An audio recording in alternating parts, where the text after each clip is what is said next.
It's an exciting time to be here. Certainly in Illinois, we have made great progress. Just this spring, Illinois passed 3 bills that would continue to protect LGBT individuals from hate crimes, from institutional violence, from conversion therapy on minors, and protecting transgender individuals in their last moments by providing for their funeral and burial rights. And we're also, of course, standing at the precipice of a major ruling from the Supreme Court that will determine whether our families and our love will equally be recognized in every corner of our country. But while it feels so good to celebrate this progress, we cannot forget, and indeed we have an obligation to remember our own history. And this year marks the 70th anniversary of the end of the Nazi era, the era that shook the world, that consumed Europe, and that targeted millions of victims. So today, we have the commemoration ceremony for the homosexual victims of Nazism, who were targeted alongside many other victims, such as Jews, Roma and Sinti, the disabled, and scores of others. So first, please help me welcome Victor Salvo of the Legacy Project to dedicate the Legacy Walk plaque that commemorates homosexual victims of Nazism.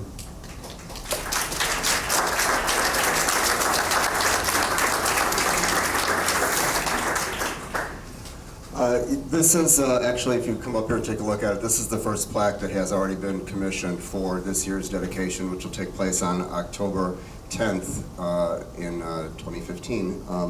We're tremendously proud that this plaque is here. It's the second one of our milestone plaques. The first one was in 2014 for the Stonewall riots, and it's exceedingly important to me personally, and I want to thank being invited to participate in this, and especially Dr. Danny Cohen, who was our academic advisor on the plaque.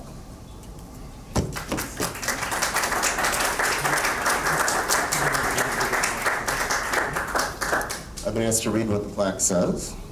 It may negate your need to be here entirely, so. And I don't have it memorized, so excuse my back.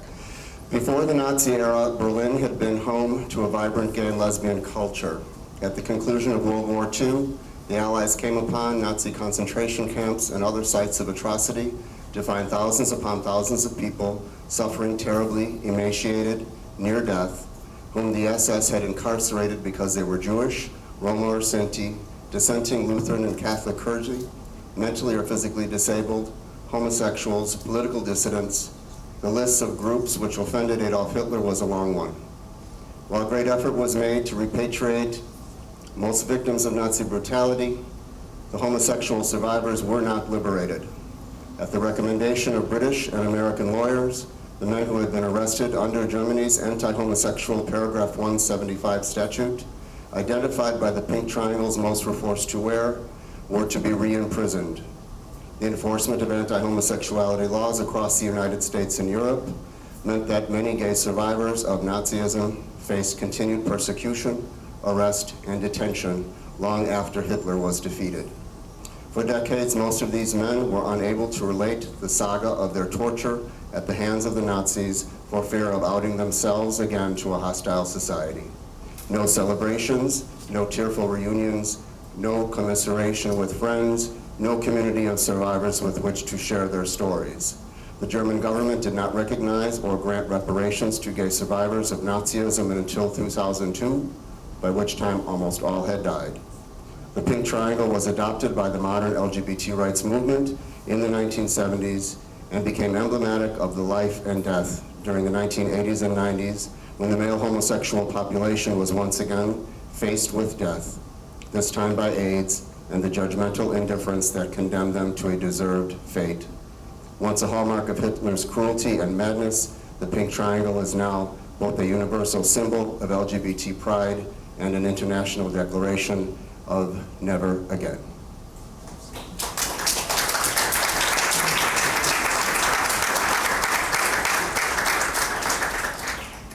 The Jewish community is already grappling with the fact that there are few survivors left to tell their story and the impact that it has on our memory. For the LGBT community, that's already the case. In fact, there are no known living survivors who were incarcerated and targeted for being homosexual by the Nazis. Telling their story is our responsibility. So Jack Ladd will read a story of a victim and of a survivor, and Joey Lamb will read an excerpt from a testimony from another survivor.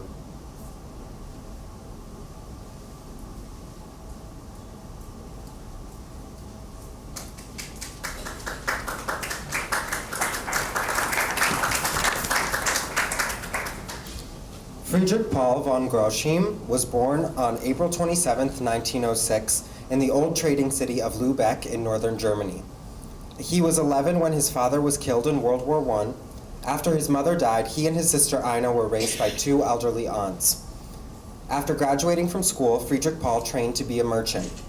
In January 1937, the SS arrested 230 men in Lübeck under the Nazi Revised Criminal Code's paragraph 175, which outlawed homosexuality, and Friedrich Paul was imprisoned for 10 months. In 1938, he was rearrested, incarcerated, and tortured. The Nazis finally released him, but only on the condition that he agreed to be castrated. Friedrich Paul submitted to the operation. Because of the nature of his operation, Friedrich Paul was rejected as physically unfit when he came up for military service in 1940. In 1943, he was arrested again, this time for being a monarchist, a supporter of the former Kaiser Wilhelm II. The Nazis imprisoned him as a political prisoner in the annex of the Neuengamme concentration camp at Lübeck. After the war, Friedrich Paul settled in Hamburg.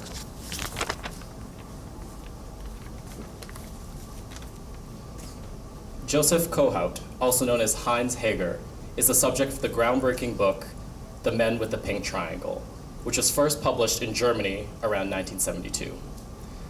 Kohout's story was the first published testimony of a gay survivor of the Nazi camps. This is an excerpt of Joseph's testimony. Flossenburg lay in the mountainous region of Bavaria, near the Czech border, at about 700 meters above sea level. The nearest town was Weiden. The concentration camp was built on a gentle slope not far from Flossenburg village. But no matter how scenically beautiful, with a ruined 14th century castle rising picturesquely in the landscape, Flossenburg is still a place of dreaded memory for tens of thousands of human beings, for their pain and the torment they felt there will curse it for all time. Out of over 100 Sachsenhausen prisoners transferred to Flossenburg, only 5 bore the pink triangle: a Czech singer from Prague, aged 35, a civil servant from Graz in Austria, aged 42, a 24-year-old man from Salzburg, said to have been a senior official in the Hitler Youth, myself and another Viennese, both aged 22. Just as in Sachsenhausen, we were quartered in the queers block, but this time only wing A of the block, that is, one dormitory, was for homosexuals. This wing alone was occupied by more than 200 men, and here too, as in Sachsenhausen, the light was kept on the whole night, though only in the queers wing of the block. Once again, we had to keep our hands outside of the blanket while we slept.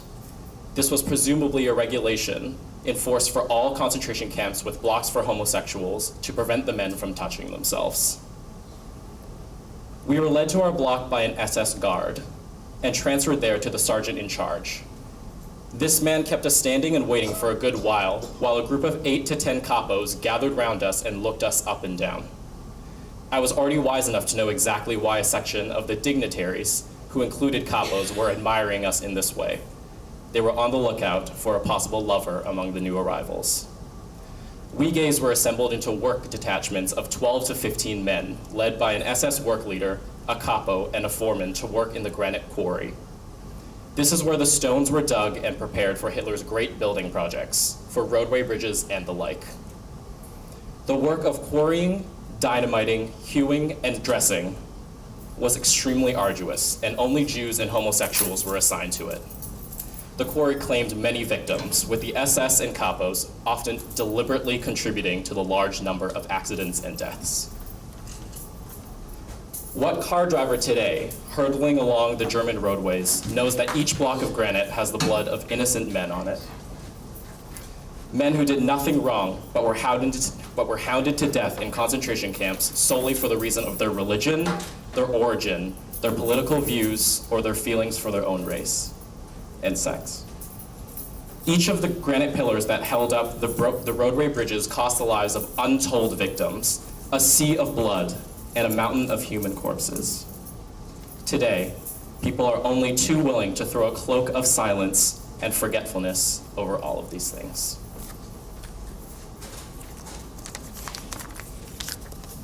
Robert Olbermann was born in the city of Bonn, Germany on April 24, 1896. In 1919, in his early 20s, Robert and his brother Karl founded the Neuroterbund youth group in the Cologne region. Like other German youth groups, it aimed to bring youth closer to nature through camping and hiking. Homosexual relationships sometimes developed from the intense adolescent male camaraderie, and the Neuroterbund accepted these friendships, as did a number of German youth groups at the time. Soon after the Nazis took power in 1933, the regime dissolved all independent youth groups and urged the members to join the Hitler Youth Movement. Robert refused and secretly continued his connections with the Neuroterbund. In 1936, he was convicted under the Nazi Revised Criminal Code's paragraph 175, which outlawed homosexuality. Robert was imprisoned with 13 other members of the Neuroterbund. Robert was one of the more than 50,000 men sentenced under paragraph 175 during the Nazi regime. Like many 175ers in the camps, Robert was required to wear an identifying pink triangle.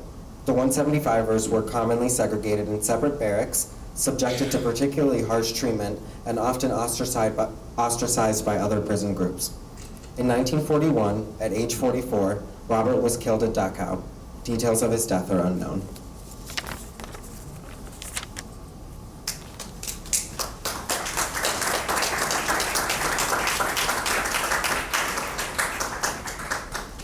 Rabbi Lizzie Heidemann of Mishkan, Chicago, will lead us in a memorial prayer.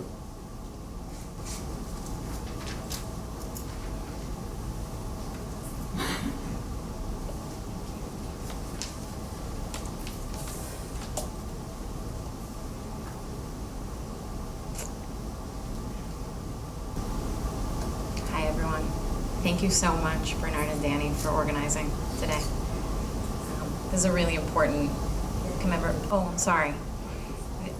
I was thanking Danny and Bernard and all of the other partners for organizing today and creating a space for remembering, hearing stories, and actually taking a moment of reflection, pause, and an active remembering. Remembering is a spiritual practice in Jewish tradition. There are two basic postures of religious being. One is shamor, one is awake, present, in the moment, being very connected to the moment, taking action, behavior, ritual, right here, right now, being aware, being observant, paying attention. The other is zachor, remembering. And often it's remembering experiences that we have had ourselves, remembering what celebrating a holiday was like as a child or last year or with a friend or your family. But quite often that zachor is actually remembering a memory that is not your own, that belongs to another generation, that you keep alive because we need it, because we need to have it as part of our spiritual DNA to be whole. And so when we say Kaddish, which is the Jewish prayer for memory, it is calling up all of those people who we are remembering who we knew, but also when we stand, we're remembering the thousands and thousands of people who we didn't know, and perhaps whose names were never said by anyone saying Kaddish, but who we must remember. And so I want to invite all of us to stand for a moment of Kaddish. And if this is your first time speaking Aramaic, I forgive you, and the life force of the universe, I am sure, forgives all of us for mispronunciation. This is just an excerpt of the prayer, and you can repeat after me, word by word, and I'll translate. Yitgadal, v'yitkadash, Shemei Rabbah, Be'alma, Divra, Cherute, Ve'amlich, Malchute, B'chayechon, Uvyomechon, Uvdechaye, Dechol Beit Yisrael, Ba'agala, Uvizman Kariv, Ve'imru, Amen. Magnified and glorified and sanctified may be your great name. You who creates the heavens, who creates the universe, may you soon and speedily fill all of us with your insight and your wisdom. And may it be so. And may we say, Amen. Oseh shalom bimromav, hu ya'aseh shalom aleinu ve'al kol Yisrael ve'al kol yoshvei tevel. May the one who makes peace in the cosmos and on high make peace among all of us and inspire peace within us for the benefit of all of us and for all the world. And let us say, Amen. And let's just take 30 seconds now of peaceful silence to remember these core.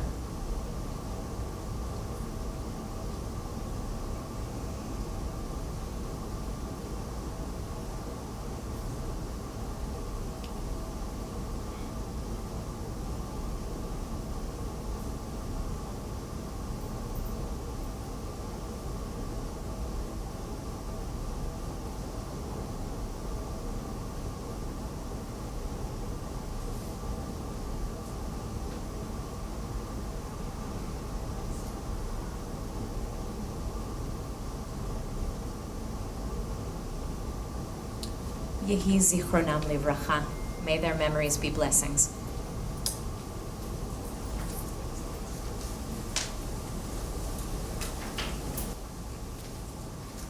Thank you.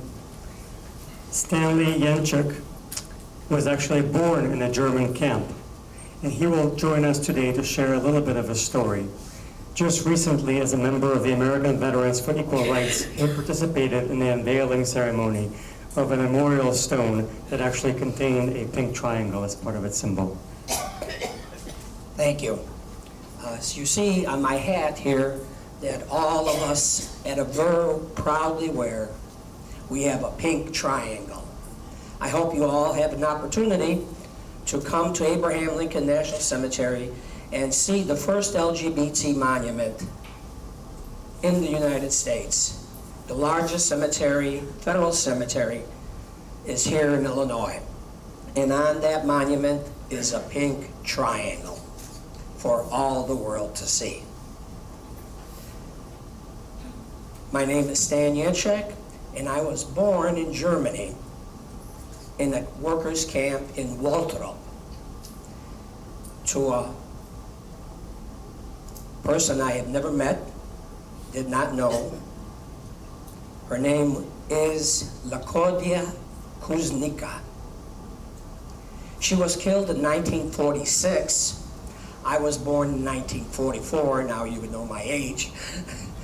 And wars do not end on a given day. We are finding that out more and more with our veterans who are coming back. Waltrop, Germany is outside of Essen West, where the Krupp works of steel mills were for Germany. There were hundreds and hundreds of workers' camps throughout Germany. I came here, I was adopted by a Polish couple, Jan Janczek and Janina Grambowska, and we came here to this beautiful country, this great country, in 1951 to the back of the yards. An old memory. We should never ever forget our brothers and sisters who have gone long before us. The pink triangle is that symbol of never forgetting. Please always remember your veterans. Please never forget all of those who died, were murdered in World War II, to that Holocaust that was all over this world. Thank you.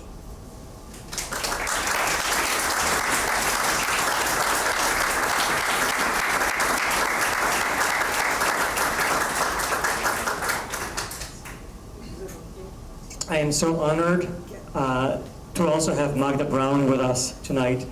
She was born in Hungary, and at 17 years old, she was deported with her family to Auschwitz-Birkenau on one of the final transports to Auschwitz. Her parents died in the gas chambers, and her brother was one of the only ones to survive. And please help me welcome Magda Brown to share her story today. Good evening. Thank you very much for inviting me to this very special event. Before I start my testimony, I would like to share something with you that happened about 2 months ago.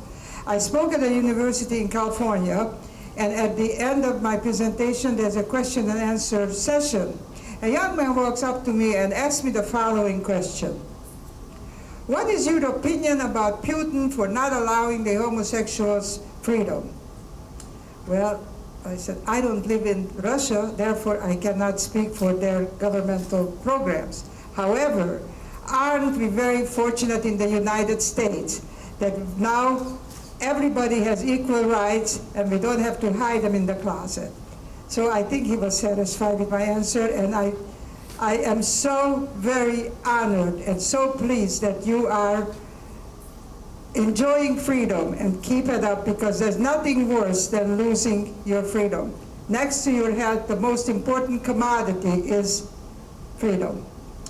I was born and raised in Hungary, and Hungarian Holocaust is somewhat different. It's equally bad or even worse, but it had a different continuation. Whereas the discrimination begins in Germany in 1933 on, and it goes all the way till 45. We in Hungary are relatively comfortable. However, Hungary was a forerunner of anti-Jewish laws. As early as in the 1920s, Hungarian government decides that the young Jewish students at an age where they're ready to enter higher education, only 1% are permitted to enter. This was called the numerus clausus law in the 1920s. Anyhow, time progresses, and by the time 39 comes on, the Second World War begins, and the Nazi unit, the Nazi military unit, has two separate groups. One Nazi group fights the war, and the other Nazi group has nothing else to do but handle Hitler's favorite desire, the final solution. Because Hitler wanted three things. He wanted a perfect race, he wanted space, and he wanted slaves. Unfortunately, he pretty nearly accomplished that. So how did it all play out? So the special unit of Nazis who are trained to do this work enter the occupied countries, and it goes with extreme perfection. That's why I call the Holocaust a premeditated, scientifically coordinated mass murder. And how it plays out. Let's take a country that had a large Jewish population, for instance, Poland.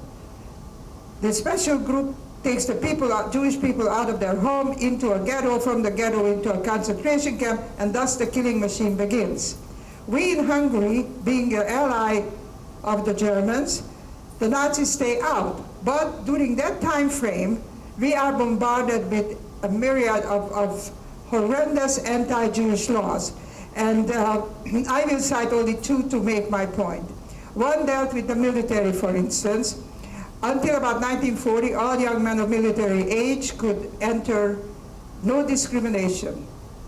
Matter of fact, my father was a dedicated soldier of the First World War. He was a patriotic Hungarian, fought for his country, etc. 1940, the government decides, no more. The Jewish young man cannot wear the country's uniform nor bear arms. However, he still have to enter the military. So they created a unit called the Jewish Labor Force. So now these young men enter the Jewish labor force under the commandship of the military, except they are isolated in a separate barrack, and they are treated both physically and mentally the most horrendous way. Whereas a regular young man in the military camps could go out for a pass or whatever reason, they were already imprisoned there. Then comes a myriad of many other laws that deals with losing your job, losing your livelihood, losing your property, and losing your dignity. You have no idea what discrimination can do to a human person. It hits you from all sides. For instance, the power of the graffiti. It's such a brainwashing mechanism. You see it in the movies, you see it in the papers, you see it on the walls. And even nice, human, normal people get brainwashed. So the Jew is no longer a human person. It's lower than the lowest of the lowest animals. And this goes on. But we have one advantage in Hungary versus our fellow Jews who already been suffering since 39 on, because from 39 to 44, we are up to a point living in our own home and up to a point having our jobs. But all these anti-Jewish laws keep reducing all these freedoms one after another. So now the Nazis decide Hungary is not doing enough with the final solution. In they come, March 19, 1944. And from that moment on, there is an immense speed of action. You have to wear a Star of David sewn tightly on your clothing. In about a week's time, the order comes that all Jewish people will be incarcerated in a ghetto. All the people from the urban areas are called in, usually they have these ghettos in the big city. Once you are in the ghetto, they're no more out. You can't go to, there are no more jobs anyhow, but you can't go to a doctor or for any reason. You're locked in, literally in your own home if you happen to live in that locale. Now, I'm going to cite about the ghetto life only two things to make my point. One is, I call it the legal robbery and the illegal robbery. Let's touch on the illegal robbery first. The Hungarian Nazi Party was comprised of a bunch of young, uneducated hoodlums. They were paid off, they were riled up, they were brainwashed to hurt the Jew, rob the Jew, kill the Jew, anything, and they pretty well obeyed their rules. So now these young punks are permitted to come into the ghetto, and let's say there are some paintings in some of those established homes or something valuable, pick it up and walk out. I am not telling you this to make you understand the robbery. It doesn't matter because they take everything away from us anyhow. But the point here is that until this time, the police protected me as any other Hungarian citizen. No longer. The police looks the other way. Legal robbery. An order comes, we are in the ghetto for a very limited time, and the government orders that some agents will come in, and we have to turn over all our cash, our jewelry, our radios, and other valuables. Here again, I'm not talking about the material things. The cash they took from us pays the Hungarian railroad worker to ship us to our death.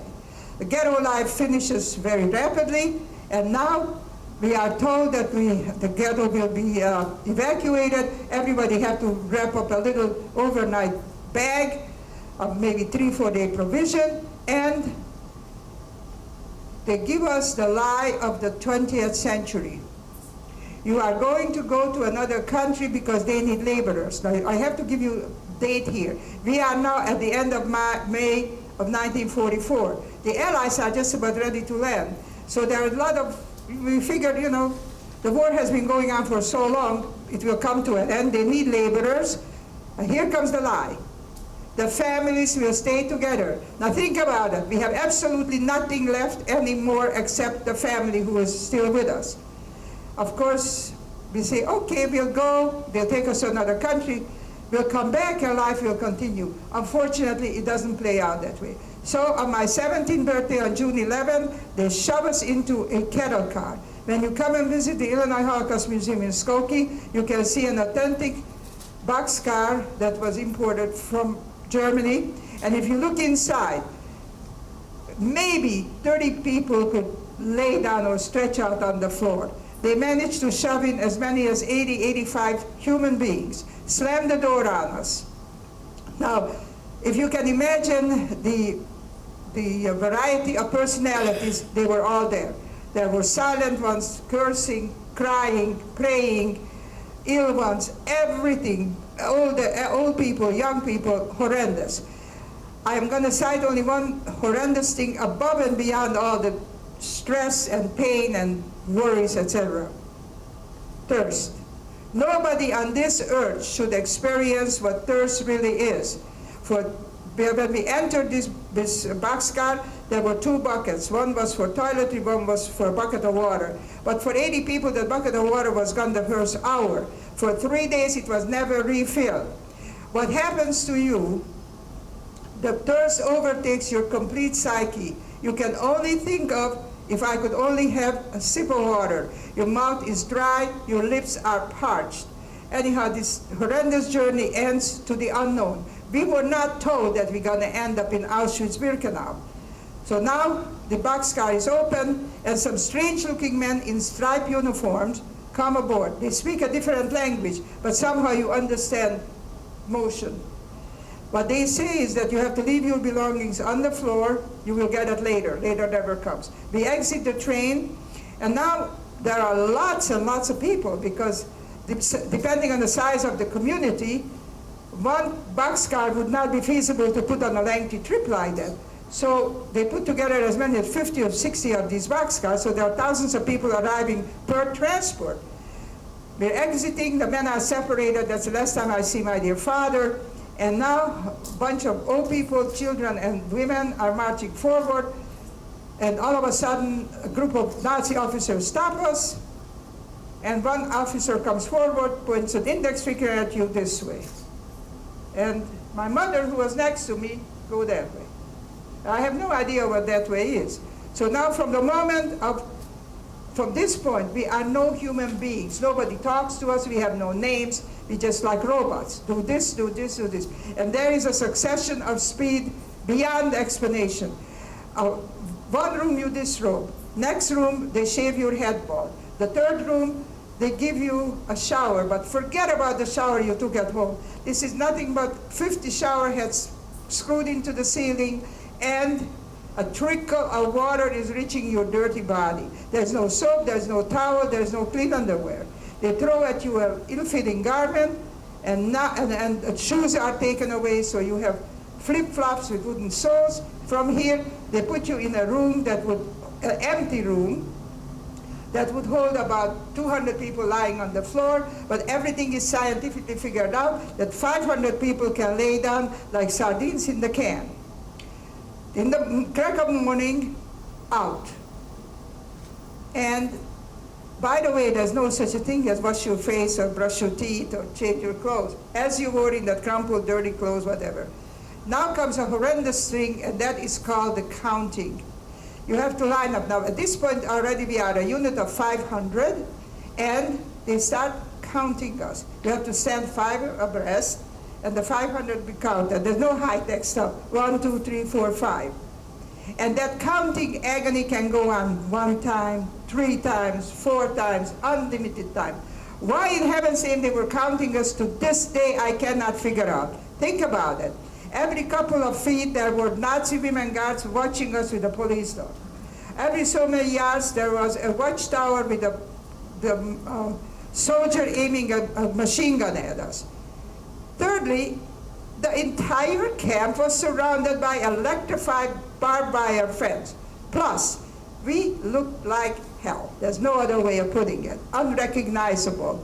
Where in heaven's name we could have escaped to, I don't know. The point is, they kept counting us twice a day, 3 times a day. Now, what has happened with this counting insanity? We would be 5 abreast, and many of our colleagues were getting ill. There is no such thing as medicine, because if you reported to be sick, you never made it back. That was the end.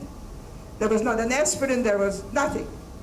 So, what we have improvised, there will be 2 people, and the sick one we put in the middle, and we literally held up that sick person to be counted. Then she could drop dead, but had to be done in that fashion.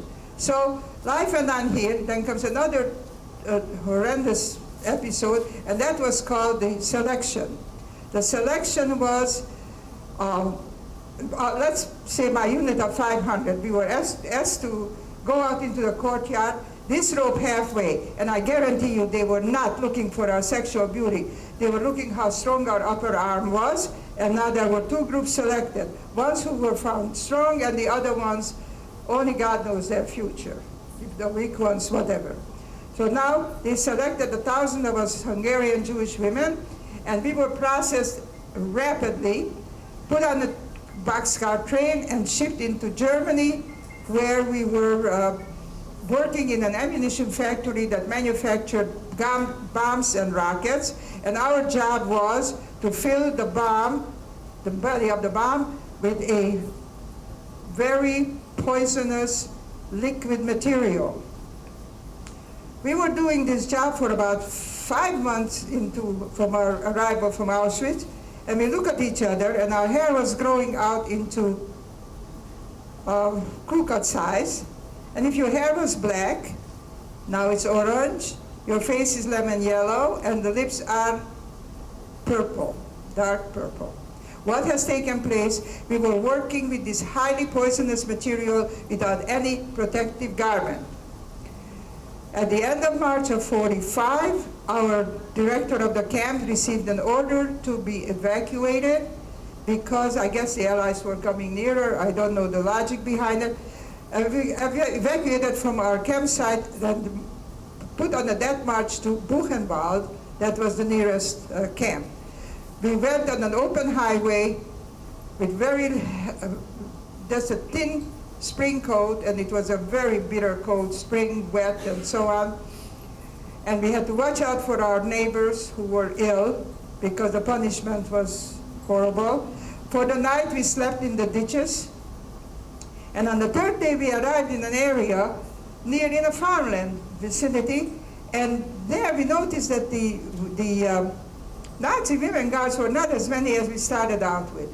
So the group of us gathered, and you see, we lived in fantasy, because that's the only way you could survive. You had faith, fantasy. That was it. Otherwise, if you gave up, you were in a bad shape. So a group of us young people are gathered around, we see this field and decide, okay, how would it be if during the night, in the distance was a barn, how would it be if we just go ahead and climb, crawl on the ground and reach the barn? You see, the reason I tell you this, when you're young, you're brave, you're smart, you're stupid, or all the above. So, but the point here is that we lost all self-respect. So what? They find us, they kill us, it will be over. But we stayed in the barn just overnight, and 2 beautiful young men from the 6th Armored Division of the U.S. Army, God bless them all, liberated us. So before I conclude, I want to leave everyone with the most important thing that I started out with. Protect your freedom, because we are so fortunate to live in a country where freedom is practiced. And of course, if ever come across with deniers who are popping up from the woodwork, and I don't know why, in today's modern tech world where you can just Google and everything comes out, they keep saying that the Holocaust was not true. I unfortunately can prove it to you. So thanks for listening, and afterwards, if you have any questions, I'll be happy to answer.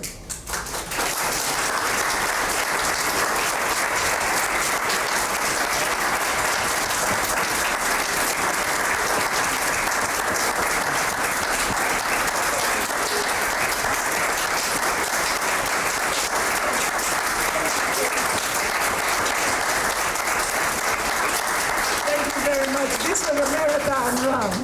because when I talk to students, it takes 45 minutes. But I hope I captured some of the highlights. Thank you, Magda.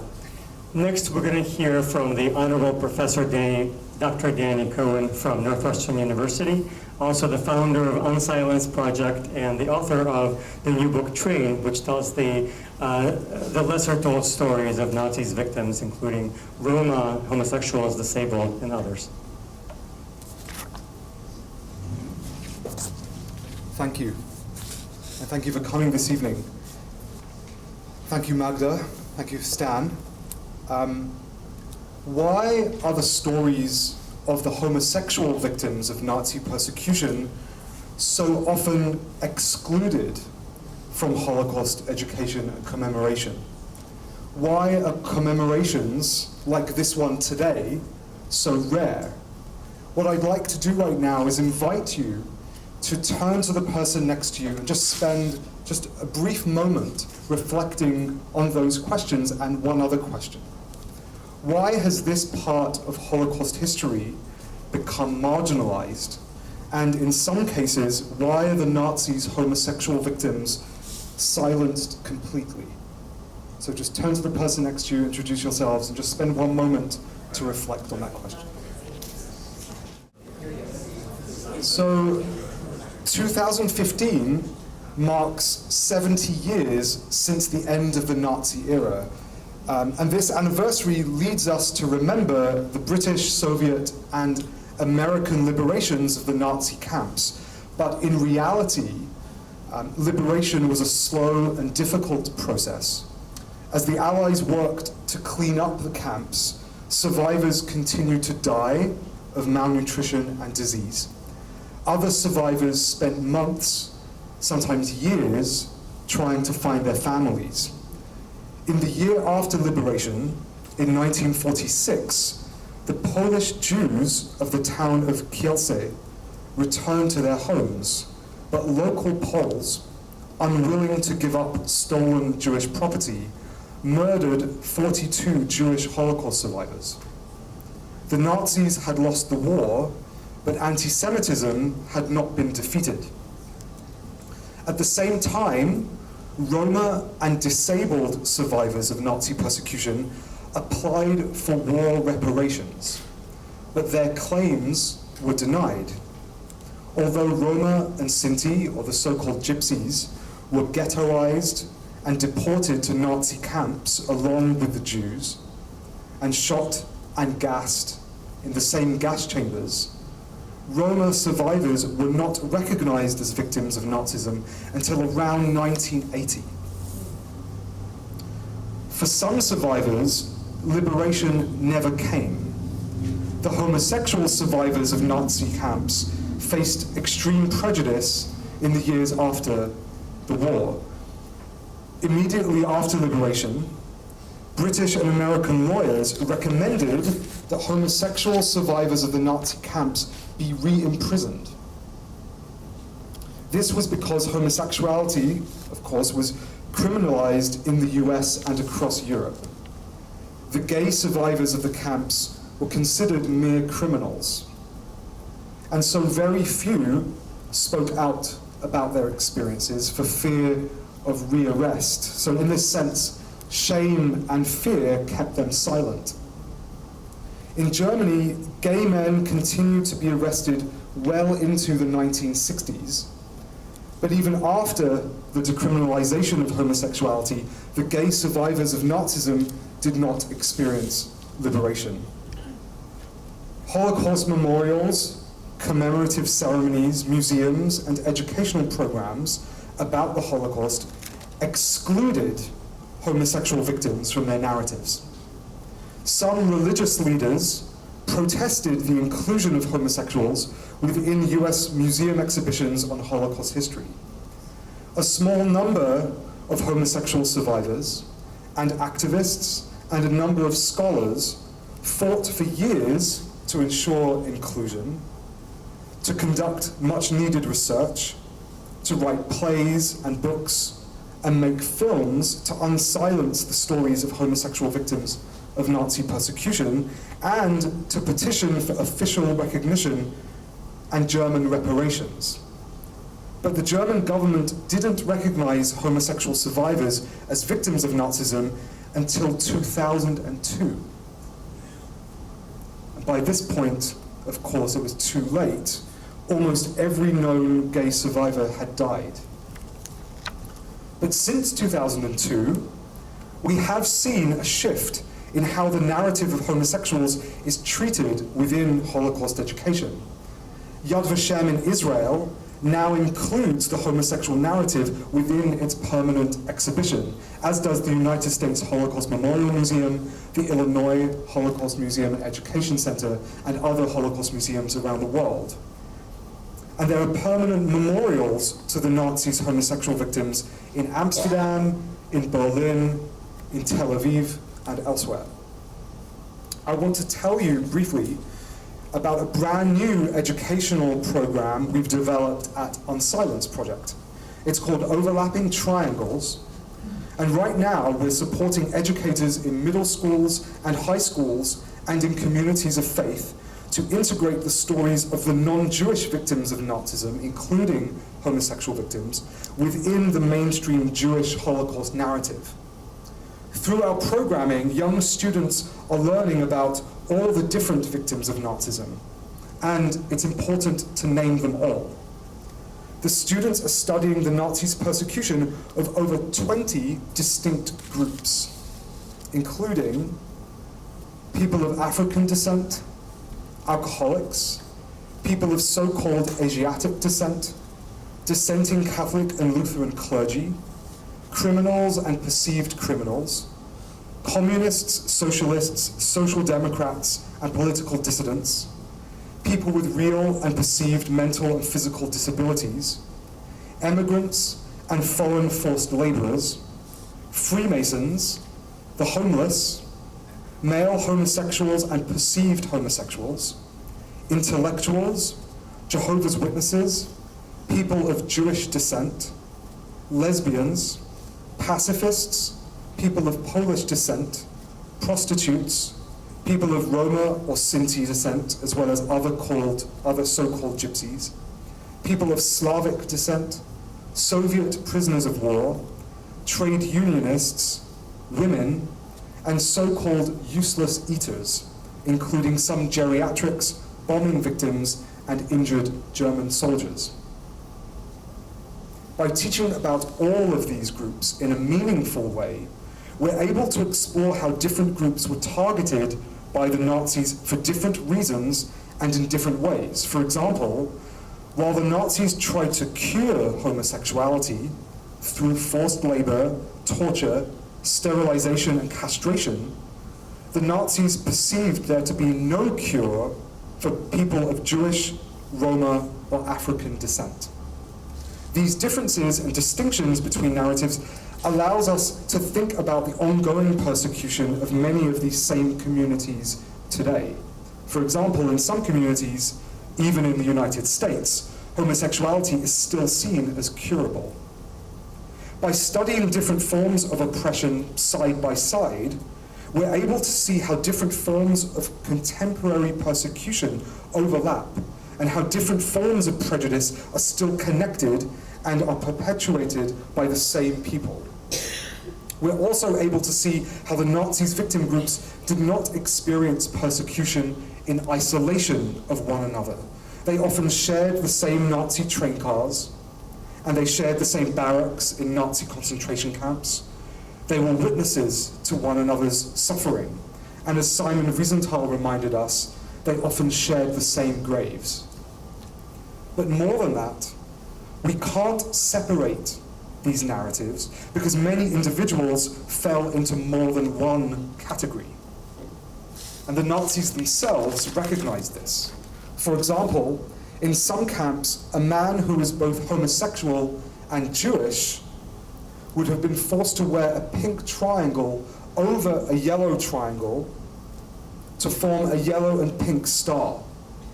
These overlapping triangles allow us to see how the narratives of all these victims are connected through the complex identities of individual people. So today, here, where do we stand? What can we do to bring these hidden stories into the light? We can talk about them. This evening and tomorrow, let each of us talk to one friend or a family member or a colleague about this commemoration. By telling just one of the stories we've heard today, we're keeping the memories of the homosexual victims of the Holocaust alive. Memory isn't something that exists in the abstract. Collective memory, community memory, and national memory are all made up of many small instances of remembering. When we speak out loud, we contribute to a collective memory that's inclusive and that says the history of our community matters. But we can't remember alone. We have a responsibility to remember together. Thank you very much.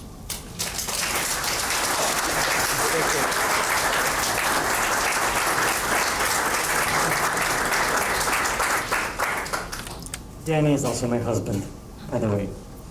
By the way, this program is being recorded by CAN TV Public Access Cable Television. It will air soon and will be posted on the YouTube page of CAN TV. We'll announce it at the Equality Illinois Facebook page, so if you want to see the recording of this and share it, please follow the Equality Illinois Facebook page. As we all know, the end of the Nazi era did not end anti-Semitism, xenophobia, persecution of LGBT individuals, or other forms of hatred and oppression. The United Nations Human Rights Council did not even consider LGBT rights to be human rights until just 2011. And with all the attention paid in the media to Caitlyn Jenner, to pro-marriage equality vote in Ireland, and to the progress we make here at home, the reality for LGBT individuals in many parts of the world is still devastating. In 73 countries, homosexuality is criminalized and same-sex intimacy is still considered criminal conduct. In scores of these countries, it is a crime that's punishable by life imprisonment or death. And the death sentence is still being carried out in a great number of those. And these laws are not just a surviving relic of the past. Uganda, Nigeria, and others are still recriminalizing homosexuality and have done so just in the past couple of years. Even India, the largest democracy in the world, recriminalized homosexual conduct less than 2 years ago. And just so you don't think that these laws are collecting dust on the shelves, India reports that in the first 10 months of recriminalizing homosexuality, there were 778 cases filed and 587 arrests made. In India, in 2014, in the first 10 months of that year. While lesbian women are not targeted for incarceration, they are subjected to corrective rape, including in places that have made progress in LGBT rights in other instances, like South Africa. And of course, right here in the United States, transgender and other LGBT individuals are still targeted for hate crimes, for violence, and for murder. In majority of states, 29 to be exact, have still no workplace discrimination protections that are trans-inclusive. And while we take pride, again, in the general acceptance of Caitlyn Jenner, her story is still very unrepresentative of the reality faced by most transgender individuals. So life for the LGBT community is better today, but only in certain places and in very certain societies. So our commemoration must both be a reflection of the past and a commitment to the future. We have the ability to take action and to demand response, and we do take pride in the small steps that we do take as a society in the right direction, including the Obama administration's nomination of an LGBT rights ambassador, whose role is going to be to focus on advancing LGBT equality as part of the global diplomacy of the United States. So to help us focus on tomorrow, I would like to welcome back Rabbi Lizzie Heidemann.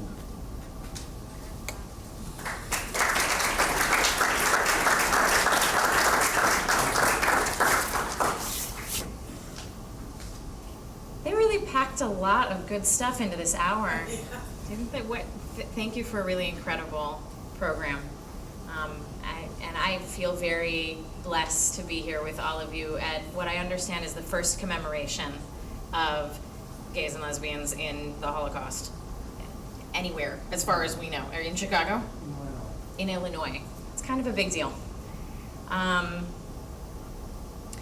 The trajectory of the last hour also is, it sort of positions us exactly where we need to be, which is to say, from a place of memory, to not let memory remain internal, but to manifest whatever that legacy means to us in the world, to live it.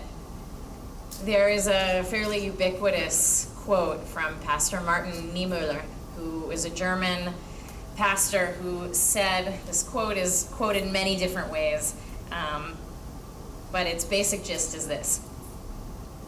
First, they came for the socialists, and I didn't speak out because I was not a socialist. Then they came for the trade unionists, and I didn't speak out because I wasn't a trade unionist. Then they came for the Jews. I did not speak out because I wasn't a Jew. And then when they came for me, there was no one left to speak for me.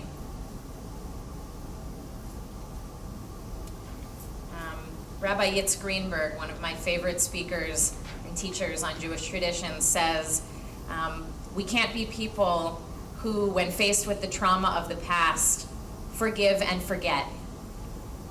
We need to be people who forgive and remember. The forgiveness part is hard. There's a lot of anger and a lot of pain and a lot of injustice that will never be righted. That will never be righted. And the remembering part is deciding to take all of that brokenness and move forward toward healing. Because we cannot change the past, but we actually can change the future. And we must be people who interrupt oppression when we see it, and live and walk the spiritual path of memory, carrying all those broken pieces to create a world in which there is more wholeness and more justice and more light and more people living the truth of their identities and being the people who they were put in the world to be, unafraid and protected by our laws and protected by one another. May we be people who walk that path. May we be people who create that vision. May the memories of all of those who we gathered here to remember today stay with us and inspire us to be people of action and people of speech and people who create the world in which we and our children and our children's children want to live. Thank you for creating this moment.